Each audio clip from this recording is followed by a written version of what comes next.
जय जिनेन्द्र। वंदितु सर्वसिद्धे ध्रुव ममल मणोवमं गदिं पते वोच्छामि समय पाहुड मिणमो सुध केवली भणिदम। पंच परमेष्ठी भगवान की जय हो। पिछली ज्ञानशाला की कक्षा में हमने समझा था एक इंद्रिय, दो इंद्रिय, तीन इंद्रिय, चार इंद्रिय और पंचेंद्रिय जीव जो कहे गए हैं वे वास्तव में जीव हैं अथवा ये पुद्गल की पर्याय हैं। उसी बात को आचार्य महाराज यहाँ पर आगे बढ़ा रहे हैं और इस गाथा में आज हम समझेंगे गाथा क्रमांक 72।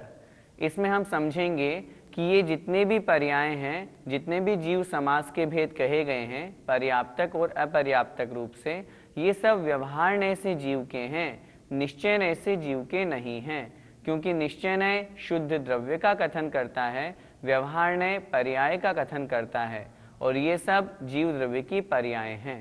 पज्जता पज्जता पज्जता पज्जता जे सुहुमा बादराय जे जीवो जे सोमावादराय जे जीवो देहस जीव सन्ना देहस जीव सन्ना सुत्ते व्यवहार दो उत्ता। सुत्ते व्यवहार दो उत्ता। बोलिए पज्जता पज्जता जे सुहुमा बादराय जे जीवो देहस जीव सन्ना सुत्ते व्यवहार दो उत्ता। पज्जता पज्जता जे सुहुमा बादराय जे जीवो देहस जीव सन्ना सुत्ते व्यवहार दो उत्ता। गाथा का अर्थ देखते हैं। पज्जता पज्जता, पज्जत अपज्जता। पज्जत अर्थात पर्याप्त, अपज्जता अर्थात अपर्याप्त। पर्याप्तक और अपर्याप्तक। जे सुहुमा बादरा यजे जीवो, जे अर्थात जो, सुहुमा अर्थात सूक्ष्म, बादरा अर्थात बादर, यह और, जे जो जीवो जीव कहे गए हैं। ये जो पर्याप्तक, अपर्याप्तक, सूक्ष्म और बादर ये जो जीव कहे गए हैं, देहस्य जीव सन्ना, देहस्य देह की अपेक्षा, जीव सन्ना ये जीव की संज्ञाएं हैं। क्या मतलब? यहाँ पर आचार्य भगवान ये कहना चाह रहे हैं हम जो व्यवहार में चर्चा करते हैं, यह एक इंद्रिय जीव, यह दो इंद्रिय जीव, यह सूक्ष्म, ये बादर, यह पर्याप्तक, यह अपर्याप्तक, ये देह की अपेक्षा से जीव की संज्ञाएं हैं। वास्तव में जीव की ये संज्ञाएं नहीं हैं। अगर जीव की वास्तव में निश्चय से अथवा द्रव्य दृष्टि से जीव स्वरूप होता तो फिर तो सिद्ध भगवान में भी ये पाई जाती, शुद्ध द्रव्य में भी ये होती, परंतु शुद्ध द्रव्य में ये नहीं होती है, शरीर की अपेक्षा से होती है, संसारी जीव की होती है।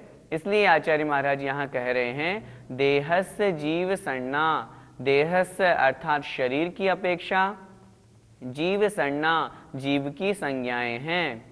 सुत्ते सूत्र में, परम आगम में अर्थात शास्त्रों में, व्यवहार दो व्यवहार से, उत्ता अर्थात कही गई है।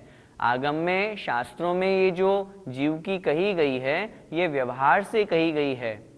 यहाँ पर ये गाथा क्यों लिखी? आचार्य महाराज ने इसी अधिकार में पहले 60 नंबर की गाथा लिखी थी, जिसमें जीव स्थान और गुण स्थान इन दोनों की चर्चा की थी कि ये व्यवहार से जीव के हैं, निश्चय से जीव के नहीं हैं।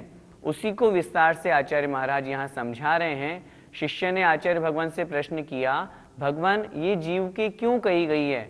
शास्त्रों में तो इनका वर्णन मिलता है, फिर आप क्यों कह रहे हैं कि ये जीव के नहीं हैं और जीव के भी हैं? उनका प्रश्न का उत्तर यहाँ पर आचार्य महाराज दे रहे हैं। ये जो जीव के कही गई है उसका कारण है शरीर की अपेक्षा।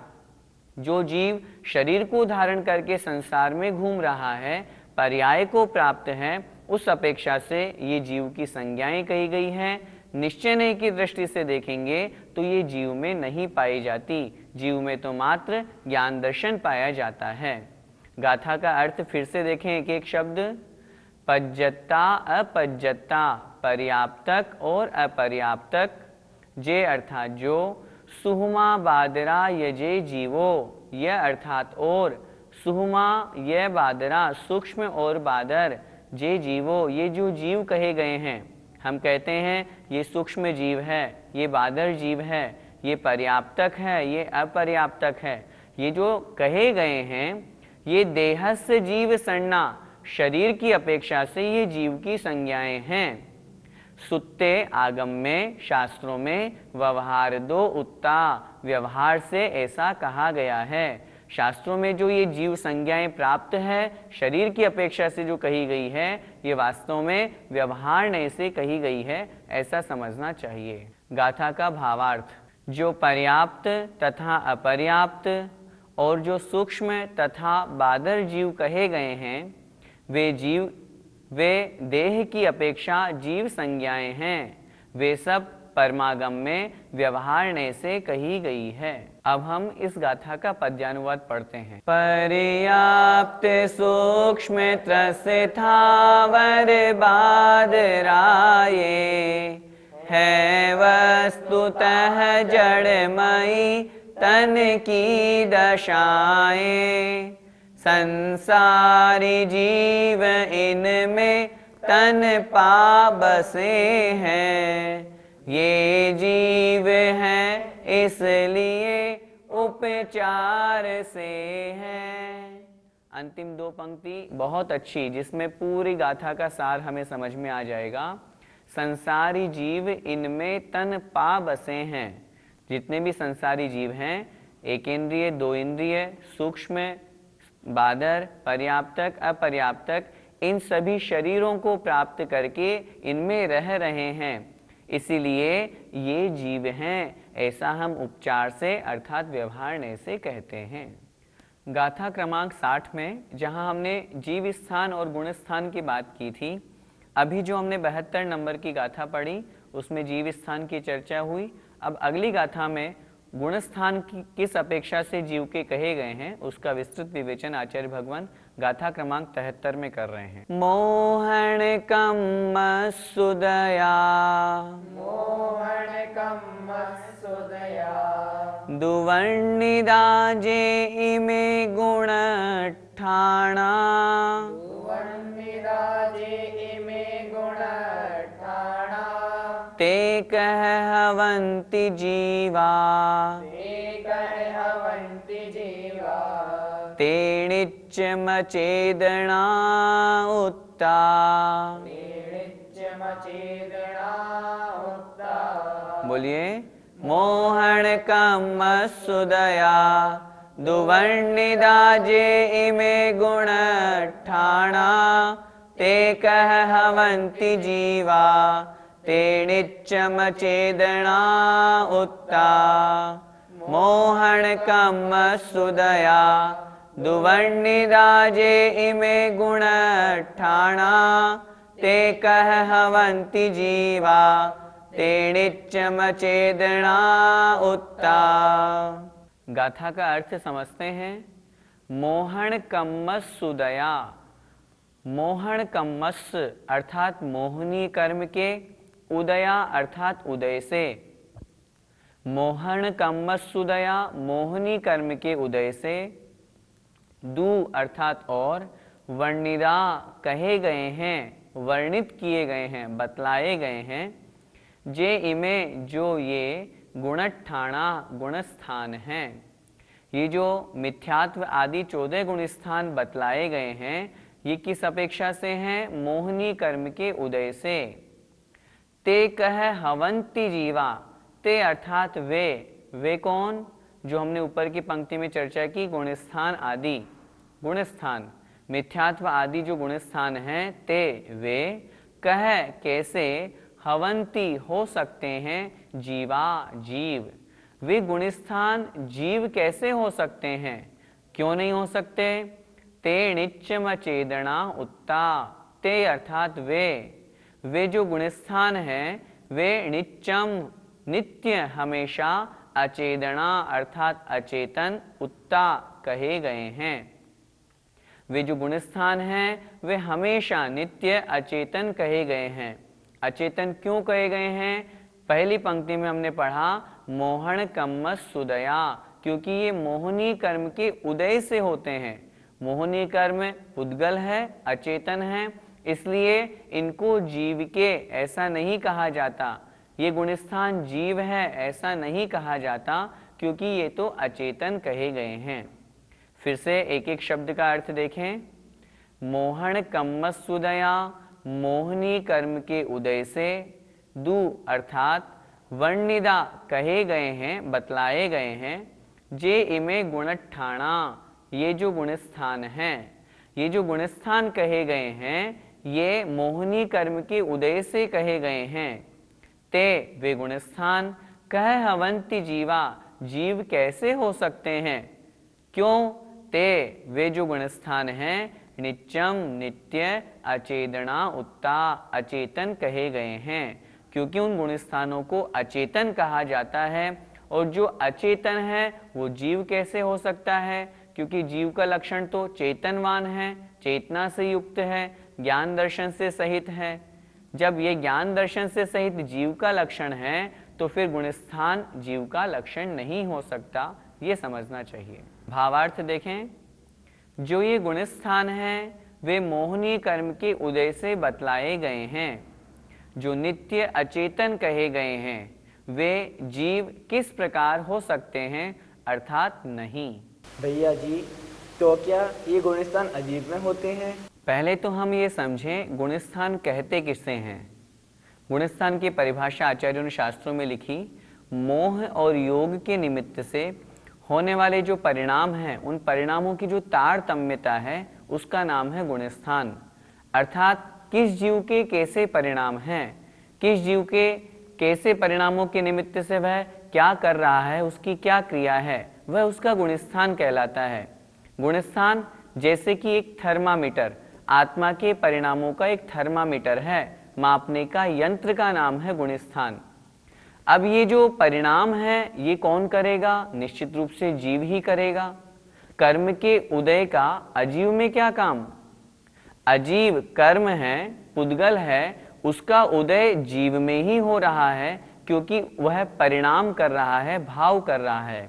इसलिए ये जो परिणाम है, ये जो गुणस्थान है, ये अजीव में नहीं होते। अगर अजीव में होते तो फिर पुद्गल द्रव्य में भी कहे जाते। फिर तो इस पुस्तक में, संसार में जो हमें जितने भी अचेतन पदार्थ कहे जा रहे हैं उन सब में ये गुणस्थान पाए जाते, जबकि ऐसा नहीं है। अजीव द्रव्यों का कोई भी गुणस्थान नहीं होता, गुणस्थान तो जीवों का होता है। अब फिर प्रश्न उठेगा, आपने गाथा में तो कहा कि ये जीव के नहीं है, कि ये तो अचेतन है, तो फिर हम क्या माने? हमारी ये जो मिली जुली अवस्था है, चेतन और अचेतन, हमारा अंदर आत्मा है, बाहर से यह पुद्गल शरीर है। ये जो हम हैं अभी इस समय, ये जीव और पुद्गल की मिली जुली पर्याय है। जी, जो बात जीवाधिकार में कही थी वही बात अजीवाधिकार में कही गई, तो फिर रिपीटेशन क्यों? जीवाधिकार में भी इसी प्रकार का कथन किया था, अजीवाधिकार में भी इसी प्रकार का कथन किया है, लेकिन दोनों में अंतर है। आचार्य महाराज ने पहले ही जीवाधिकार में कथन किया था, यहाँ पर जो वर्णन किया जा रहा है वो संक्षिप्त रूप में किया जा रहा है, आगे हम विस्तार से भी वर्णन करेंगे। शास्त्रों में लिखा है शिष्य अनेक प्रकार के होते हैं। कुछ शिष्य ऐसे होते हैं जिनको थोड़ा सा समझाओ, थोड़े से में ही उन्हें समझ में आ जाता है। कुछ शिष्य ऐसे होते हैं जिनको फिर से और नए नए उदाहरण दे करके, नई नई बातों का ज्ञान करा करके उनको समझाने का प्रयास किया जाता है, तब उन्हें समझ में आता है। कुछ शिष्य ऐसे भी होते हैं जिन्हें और ज़्यादा समझने की आवश्यकता होती है। जैसे तत्वार्थ सूत्र जी में आचार्य उमा स्वामी महाराज ने लिखा, प्रथम अध्याय में, प्रमाण नयैरधिगम है। प्रमाण से और नए से 7 तत्व 9 पदार्थों का रत्नत्रय का ज्ञान होता है। उसी बात को उन्होंने आगे निर्देशित स्वामित्व वाले 7वें सूत्र में कहा। अब तक भी नहीं समझ में आया तो फिर एक और सूत्र लिखा, सत्संख्या क्षेत्र स्पर्शन आदि 8वां सूत्र। तो ये आचार्य महाराज का कथन करने का एक तरीका है, इसलिए यहाँ पुनरुक्ति अथवा रिपीटेशन नहीं समझना चाहिए। दूसरा कारण हम यह भी समझें, जिस प्रकार संसारी जीव, रागी द्वेषी जीव श्रृंगार विषयों को के जो कथन होते हैं उनको बार बार सुनना पसंद करता है, बार बार उन वस्तुओं को देखना उसे अच्छा लगता है, उसी तरह जो वैराग्य परक बातें हैं, जो वास्तविक बातें हैं, जो निश्चय वृत्ति वाली, निश्चय नहीं वाली बातें हैं, उनको भी बार बार कथन करना चाहिए। जिस तरह उसे बार बार वहाँ अभिलाषा होती है, इसी तरह जब वो यहाँ पर बार बार समझेगा, अच्छी तरह से समझेगा, तो उसे आज नहीं तो कल समझ में आएगा ही आएगा। इसलिए यहाँ पर उन्हें फिर से कहा गया। और तीसरी सबसे मुख्य बात, वहाँ पर जीवाधिकार था, जीव की अपेक्षा से कथन किया। यहाँ पर अजीवाधिकार है, अजीव की अपेक्षा से कथन किया। जैसे 12 भावना में भी अन्यत्व और एकत्व भावना हमें एक जैसी ही लगती है। आत्मा एक है और आत्मा अन्य से भिन्न है, लेकिन जब एकत्व भावना की चर्चा करते हैं तब आत्मा की चर्चा करते हैं, एकमात्र आत्मा की। जब अन्यत्व भावना की चर्चा करते हैं तो आत्मा के अलावा अन्य पर पदार्थों की चर्चा करते हैं और कहते हैं ये सब पर पदार्थ आत्मा स्वरूप नहीं हैं। उसी तरह यहाँ पर जीवाधिकार और अजीवाधिकार में समझना चाहिए। आज की इस ज्ञानशाला में अजीवाधिकार समाप्त हो रहा है। पूरे अजीवाधिकार में हमने क्या समझा? हमने यह देखा, राग द्वेष, कर्म नो कर्म, स्पर्श वर्ण आदि ये सब जो अजीव हैं, ये वास्तव में जीव के नहीं हैं, ये अजीव के कहे गए हैं, क्योंकि ये कर्म के उदय के निमित्त से होते हैं, और जो कर्म के उदय के निमित्त से हों वो जीव के कैसे हो सकते हैं? निश्चय परक दृष्टि से ये जीव के नहीं हैं, सामान्य व्यवहार से ये जीव के कहे जाते हैं, क्योंकि कर्म के उदय से कहे गए हैं। इस प्रकार इस सार को हमें समझ करके अपनी दृष्टि को समीचीन बनाना चाहिए। हो मोह के उदय में गुण थान सारे, माने गए परम आत्म से निराले। जो है अचेतन निकेतन मूर्त भाई, तो जीव होय किस भांति अमूर्त थाई। जय जिनेन्द्र।